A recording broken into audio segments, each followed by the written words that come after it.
अगदी 10 मिनिटात तयार होणार आहे सुपर फूड हळीव खीर. तुम्ही कधी ट्राय केली आहे का? आणि ते म्हणतात ना, बाप तसा बेटा आणि कुंभार तसा लोटा, ते तर मी तुम्हाला पुढे सांगतेच. आता हळीव म्हणजे आपल्या आजी आईच्या काळापासून चालत आलेला एक पौष्टिक पदार्थ आहे. हळीवामध्ये भरपूर प्रमाणात लोह, कॅल्शियम, प्रोटीन आणि फायबर असतं. इथे मी 2 चमचे हळीव घेतलं होतं. ते स्वच्छ पाण्याने धुवून भिजत घालायचे. अगदी 10 मिनिटात हे फुलून वर येतात. कढईमध्ये 2 चमचे तूप घातलं, त्यामध्ये आवडीप्रमाणे ड्रायफ्रुट्स घालायचे. छान तुपामध्ये परतून घ्यायचं. आता आपल्या आवडीप्रमाणे यामध्ये गूळ घालायचा.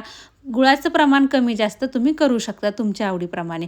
गूळ देखील तुपामध्ये छान मेल्ट करून घ्यायचा. नंतर त्यामध्ये ना हळीव घातले होते मी, ते देखील छान असे परतून घ्यायचे आणि गरजेप्रमाणे त्यामध्ये पाणी ॲड करायचं. पाण्यामध्ये हे छान हळीव शिजवून घ्यायचेत आपल्याला. आयुर्वेदानुसार आहे ना, हळीव हे उष्ण असतात, त्यामुळे हिवाळ्यात आणि पावसाळ्यात खाल्ले तर खूपच छान. तुम्हाला जर हिमोग्लोबिन वाढवायचं असेल, हाडे मजबूत करायचे असतील ना, तर ही खीर नक्की ट्राय करा. आता आयुर्वेदानुसार याचं आहे ना 1 ते 1.5 प्रमाण पुरेसं होतं.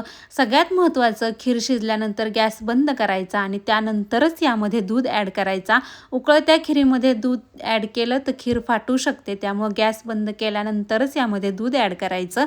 आता इथे तुम्ही बघू शकता अगदी झटकीपट ही खीर तयार होते. आणि मी तुम्हाला मगाशी सांगितल्याप्रमाणे ना, बाप तसा बेटा आणि कुंभार तसा लोटा, म्हणजे जराही हवामानात बदल झाला की यांचं लगेच हे दुखतंय ते दुखतंय चालू असतं. म्हणून हा सगळा अट्टाहास. चला भेटूयात नेक्स्ट व्हिडिओमध्ये. तोपर्यंत